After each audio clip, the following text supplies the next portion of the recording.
और मेरे नेता के निधन के बाद पार्टी ने एक बहुत विपरीत दौर से पार्टी गुजरी, जहां पार्टी दो भागों में बटी। अगर आप देखिएगा तो मुख्यमंत्री जी का वोट ही गायब है वहां से। पहले से ही उन्होंने अपनी कैंपेनिंग और कैंपेनिंग शुरू कर दी है कुर्नी विधानसभा में। नमस्कार, आप देख रहे हैं देशवा न्यूज और मैं हूं आपके साथ दक्षा प्रिया। देखिए, हमारे साथ आज बहुत ही खास मेहमान मौजूद हैं। लोक जनशक्ति पार्टी रामविलास के राष्ट्रीय अध्यक्ष चिराग पासवान जी हमारे साथ हैं। इनसे हम कई मुद्दों पर आज बातचीत करेंगे। सबसे पहले मैं चिराग पासवान जी आपका स्वागत करना चाहती हूँ। थैंक यू सो मच जी। सबसे पहले बात करेंगे आपकी पार्टी को लेकर। पार्टी के 23 वर्ष पूरे हो चुके हैं, क्या कुछ कहेंगे? काफ़ी उतार चढ़ाव भरे रहे हैं ये 23 वर्ष। सन 2000 में हमारे नेता आदरणीय रामविलास पासवान जी ने लोक जनशक्ति पार्टी की नींव रखी और तब से लेकर पिछले 2 दशक से ज़्यादा अब हो गए। इन सालों में पार्टी ने कई उतार देखे, कई चढ़ाव देखे।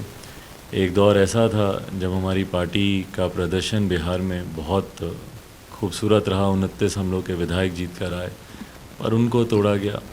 तो काफ़ी चीज़ें लोक जनशक्ति पार्टी ने देखी और मेरे नेता के निधन के बाद पार्टी ने एक बहुत विपरीत दौर से पार्टी गुजरी, जहां पार्टी 2 भागों में बटी और फिलहाल जो पार्टी का ओरिजिनल नेम एंड सिंबल है वो चुनाव आयोग के पास अभी फ्रीज़ हो रखा है। बट बहरहाल इन तमाम परिस्थितियों से जूझते हुए भी लोक जनशक्ति पार्टी अपने उद्देश्यों से, अपने सिद्धांतों से कभी भटकी नहीं। आज भी मेरे नेता के सिद्धांतों के साथ ही अपनी पार्टी को आगे लेकर जाना, उनके विचारों के साथ अपनी पार्टी को आगे लेकर जाने का मैं प्रयास कर रहा हूँ।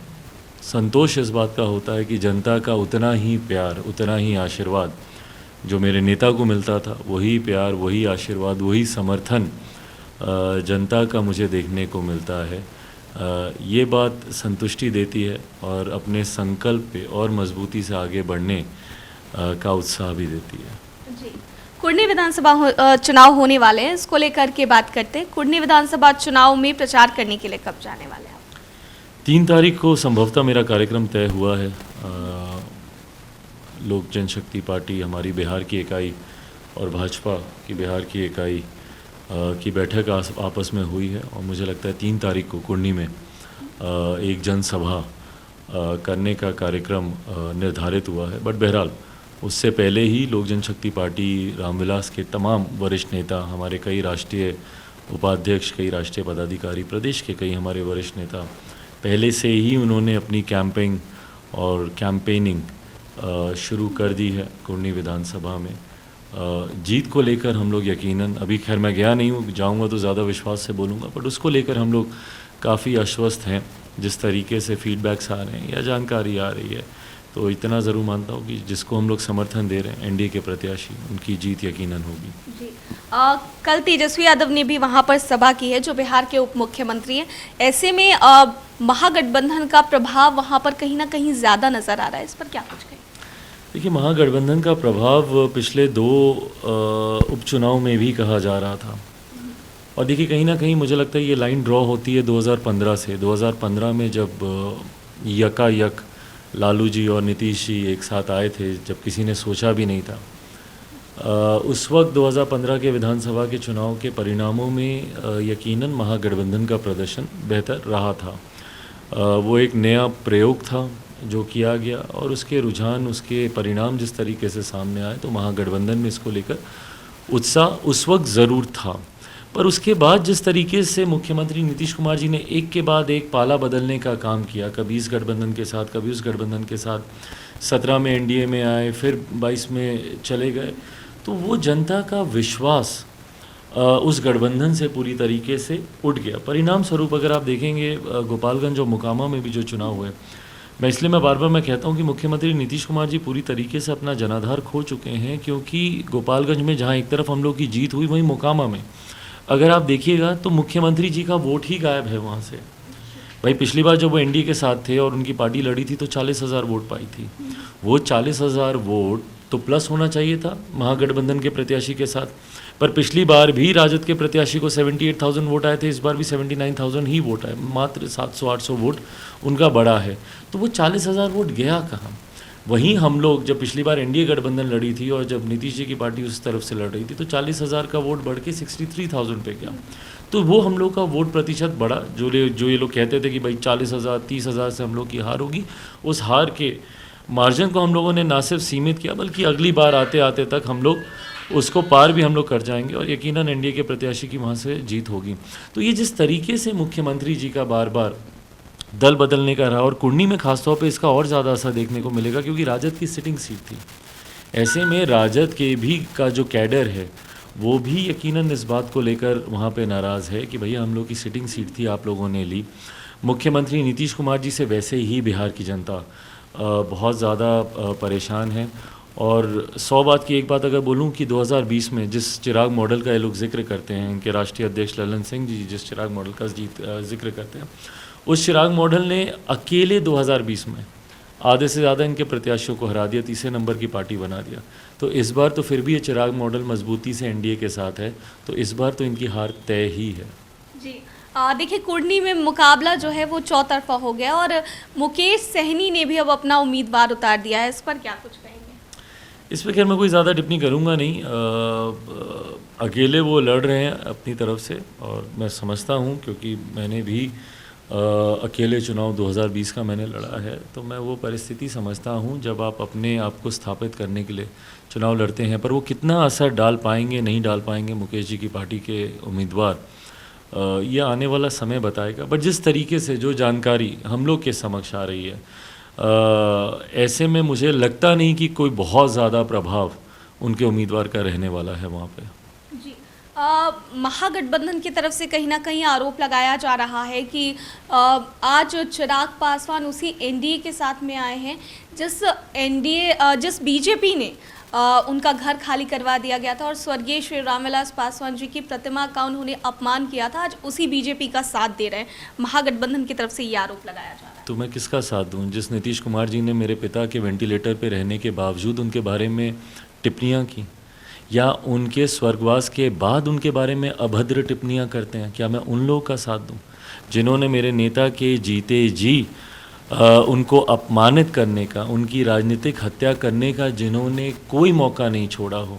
क्या मैं उन लोगों का साथ दूं जिनकी राजनीति ही हमेशा मेरे नेता के खिलाफ रही, मेरे नेता के सिद्धांतों विचारों के खिलाफ रही? क्या मैं उन लोगों का साथ दूं? क्या बात कर रहे हैं महागठबंधन के लोग? और क्या महागठबंधन के लोग ये चाहते हैं कि मैं अपने घर द्वार घोड़ा गाड़ी रिश्तेदार परिवार उन्हीं को लेकर रोता गाता रहूं? क्या चाहते हैं भाई? जब आप राजनीति करते हैं तो वो व्यक्तिगत आधार पर नहीं होती। मेरी राजनीति मेरे घर बंगले घोड़े गाड़ी की राजनीति नहीं है। मैं बिहार फर्स्ट बिहारी फर्स्ट के लक्ष्य के साथ निकला हूँ। एक बड़ी लड़ाई लड़ने के लिए मैं निकला हूँ। मेरी लड़ाई में मेरा घर परिवार नहीं आता है भैया। मुझे अपने बंगले के लिए लड़ाई नहीं लड़नी है, मुझे अपने परिवार को फर्स्ट नहीं बनाना है, मुझे खुद को फर्स्ट नहीं बनाना है, बिहार को फर्स्ट, बिहारियों को फर्स्ट बनाना। एक लंबी लड़ाई है। बहरहाल महागठबंधन के लोग इस बात को समझ नहीं पाएंगे क्योंकि उन्होंने हमेशा व्यक्तिगत जायदाद, प्रॉपर्टी, संपत्ति, इसकी ही उन लोगों ने राजनीति की है। मुख्यमंत्री जी की राजनीति को अगर देखें तो उनकी तो सिर्फ व्यक्तिगत ही राजनीति रही है कि उनकी कुर्सी कैसे बची रहे। इसके अलावा तो उन्होंने बिहार या बिहारियों के लिए तो कभी कुछ करने का उन्होंने कदम उठाया नहीं। तो ऐसे में ये सोच उनकी हो सकती है, पर चिराग पासवान की ये सोच नहीं है। मेरी लड़ाई व्यक्तिगत नहीं है, मेरी एक लंबी लड़ाई है। बिहार को फर्स्ट सबसे विकसित राज्य इस देश का बनाना है, उस दिशा की ओर मैं काम कर रहा हूँ। मुख्यमंत्री नीतीश कुमार ने गंगा वाटर परियोजना प्रोजेक्ट का उद्घाटन किया, इस पर क्या कुछ कहेंगे? बधाई देता हूँ उनको, शुभकामनाएं देता हूँ। भागीरथ बनने का वो प्रयास कर रहे हैं। कहा जा रहा है कि भैया वो गंगा को लेकर आए, बट बहरहाल जो वो पहल कर रहे हैं, मैंने हमेशा उनकी अच्छी सोच का मैंने स्वागत किया है। पर दिक्कत ये होती है कि वो सोच धरातल पर उतरती नहीं है। मैं 2016 में भी विपक्ष में ही था, उस वक्त भी हम लोग एनडीए में थे, लोग महागठबंधन में थे। शराबबंदी कानून जब ये लेकर आए, सबसे पहला व्यक्ति चिराग पासवान था जिसने इस कानून का स्वागत किया था। पर उसके बाद क्या हुआ? वो कानून धरातल पर नहीं उतर पाया और आज होम डिलीवरी हो रही है शराब की, और एक के बाद एक इनके तमाम योजनाएं इसी तरीके से विफल हुई हैं। 7 निश्चय विफलताओं का जीता जागता प्रमाण है, उदाहरण है। सात निश्चय के नाम पर जहां आपने नली गली खुदा रखी है, कहीं पे आपकी टैंकियां फटी पड़ी हैं, पाइपें फटी पड़ी हैं, सड़कें खुदी पड़ी हैं, और भ्रष्टाचार, मैं बार बार इस बात को कहता हूं और मैं इस बात को दोहराता हूं, जिस दिन बिहारी फर्स्ट की सरकार आएगी, सबसे पहले सात निश्चय की जांच की जाएगी। और बिहार के इतिहास की आप देखिएगा, सबसे बड़ी भ्रष्टाचार की योजना के तौर पर ये उजागर होकर आएगा। तो मुख्यमंत्री जी योजनाएं तो बनाते हैं, कुछ समय पूर्व इन्होंने चुनाव से पहले अनुसूचित जाति जनजाति के लोगों को आकर्षित करने के लिए योजना बनाई थी कि भाई किसी दलित परिवार में हत्या होगी तो उनके आश्रितों को सरकारी नौकरी दी जाएगी। मुझे बता दें कितने आश्रितों को इन्होंने नौकरी दी, या इनकी किसी भी योजना का कितना लाभ बिहारी उठा पा रहे हैं। एक योजना इनकी ऐसी नहीं है जो बिना घूस दिए हुए किसी को उसका लाभ मिल सके। ये तो इनकी योजनाओं के हाल है। तो ऐसे में ये योजना भी कितनी धरातल पर उतरेगी, ये आने वाला समय ही बताएगा। जी, जेडीयू के संसदीय बोर्ड के अध्यक्ष उपेंद्र कुशवाहा का नगर निकाय चुनाव को लेकर एक बड़ा बयान आया है कि मुख्यमंत्री नीतीश कुमार अति पिछड़ों की आरक्षण की व्यवस्था करते हैं और बीजेपी इसे हटाने में पड़ी हुई है। इस पर क्या कुछ कहें? भाई, संविधान के आधार पर हमारी सरकारें काम करेंगी। बहरहाल उपेंद्र जी कब किसके पक्ष में होते हैं, कब किनके विरोध में होते हैं, उनके बयानों पे बहुत ज़्यादा विश्वास होता नहीं है। मुख्यमंत्री जी की बात ये कर रहे हैं, तो ऐसे में संविधान की भी जानकारी उनको होगी कि संविधान आरक्षण की सीमाओं को बांधता है। अगर इनको इसके बारे में इतना ही वो है तो भाई जाएं सदन में और इसको लेकर वहाँ पे चर्चा शुरू करें। पर सिर्फ एक विषय को आधार बनाकर जिस तरीके से चुनाव को रुकाने का, उसको टालने का कार्य किया गया, भाई कितने ऐसे प्रत्याशी हैं जो कि पूरी मेहनत इन चुनाव को लेकर कर चुके थे, उसके बाद एंड मौके पर आकर इस तरीके से। और देखिए, इन्होंने हमेशा यही जात पात धर्म मज़हब की ही राजनीति की है। अगर आपने विकास के कार्य किए होते तो आपको इस तरीके की राजनीति में उलझना नहीं पड़ता। अगर आपने बिहार की 13 करोड़ जनता के बारे में सोचा होता तो शायद इनको इस तरीके की राजनीति या इस तरीके के लुहावने सपने दिखाने की इनको ज़रूरत नहीं पड़ती। बट बहरहाल उपेंद्र जी भी जानकार हैं और वो जानते हैं कि भाई देश या सरकार संविधान के आधार पर चलती है और जो संवैधानिक तरीके से जो कार्य उचित होगा उसी को ही आप लागू करा पाएंगे। जी, बात करते हैं कुछ दिनों पहले जो वैशाली में बड़ा सड़क दुर्घटना जो हुई, और इसके बाद समस्तीपुर में भी हमने देखा कि ऐसी ही सेम दुर्घटना हुई है जहां पर लोग पूजा करने के लिए जा रहे थे और एक तरफ जहां ट्रक ने रौंदा, दूसरी तरफ बोलेरो ने रौंदा, और दोनों को लेकर ही ये चीज़ सामने आ रही है कि दोनों के चालक जो थे वो शराब पीकर गाड़ी चला रहे थे। इस वजह से ये दुर्घटना हुई। इस पर क्या कुछ कहेंगे? अक्सर जब ऐसे हादसे होते हैं तो उसमें कहीं ना कहीं ड्रिंक एंड ड्राइव का विषय उठकर आता है, और ये परिजनों ने भी तत्काल उसके बाद ही उन्होंने भी आशंका जाहिर करनी शुरू की थी कि हादसा जिस चालक की वजह से हुआ है संभवतः उसने किसी नशीले पदार्थ का उसने सेवन कर रखा है। अगर ये सही है, जांच का विषय है ये पहली बात तो, पर अगर ये सही है तो भैया पुनः सवाल उठता है शराबबंदी पे, और इसके सही होने में कोई बहुत ज़्यादा आश्चर्य किसी को होना नहीं चाहिए, क्योंकि आए दिन जहरीली शराब से होने वाली मौतें हम लोग देखते रहते हैं। आयात होता ही है सीमावर्ती इलाकों में, दूसरे राज्यों से शराब का तस्कर यहाँ पे खड़े हो गए हैं जो स्मगलिंग का कार्य करते हैं। अवैध शराब के निर्माण के कार्य पंचायतों में होते हैं। तो ये किसी को बहुत ज़्यादा आश्चर्य है नहीं जब आज की तारीख में बिहार में होम डिलीवरी होती है शराब की। तो ऐसे में अगर किसी चालक ने सेवन कर रखा होगा वो बहुत बड़े आश्चर्य की बात नहीं है, बट उस पर जांच होनी ज़रूरी है। बात करते हैं महागठबंधन की। जब सरकार आई थी, बनी थी, उस वक्त में बिहार के उप मुख्यमंत्री तेजस्वी यादव ने यह ऐलान किया था कि 10 लाख नौकरियां देंगे, लेकिन अभी भी सीटेट और बीटेट के जो छात्र हैं वो सड़कों पर प्रदर्शन करते नजर आ रहे हैं। वादे ही हैं ये सब, इसका मतलब, और एक ऐसे वादे जिन्हें कभी पूरा ही नहीं किया जाएगा। एक कलम से और उस कलम का, उस हस्ताक्षर का इंतज़ार आज भी बिहार की जनता को है। कहीं ना कहीं जब आप समझौते करते हैं राजनीति में, तो वो समझौते सिर्फ आप राजनीतिक ही नहीं करते, नीतिगत भी करते हैं। मैं राजद और उनके नेताओं की सोच संभवतः शायद सही होगी, उन्होंने सोचा होगा जब वो सरकार में आएंगे, पर उन्होंने जिस तरीके से समझौता किया तुरंत सत्ता में आने की लालच में, तो ये समझौता, ये गठबंधन तो दो ऐसे दलों के बीच में है जो व्यक्तिगत महत्वाकांक्षाओं को लेकर सामने आए। मुख्यमंत्री जी को अपनी मुख्यमंत्री पद की कुर्सी बचानी थी, राजद लंबे समय से विपक्ष में चल रही थी, उनको सत्ता में आने का उनको लालच था। ऐसे में उन्होंने तिलांजलि दी अपनी नीतियों को लेकर, और इसीलिए आज भी जनता इनसे सवाल पूछ रही है। सीटेट के छात्र हों, बीटेट के छात्र हों, आज की तारीख में आप परिस्थितियाँ बिहार की देख लीजिए, वही बदहाल परिस्थिति है जो जब मुख्यमंत्री जी दूसरे गठबंधन में थे, उन जिन पर ये लोग सवाल उठाते थे और जिसके समाधान के लिए ये लोग वादा करते थे कि आप हमें सत्ता में लाइए, हम आपका समाधान करेंगे।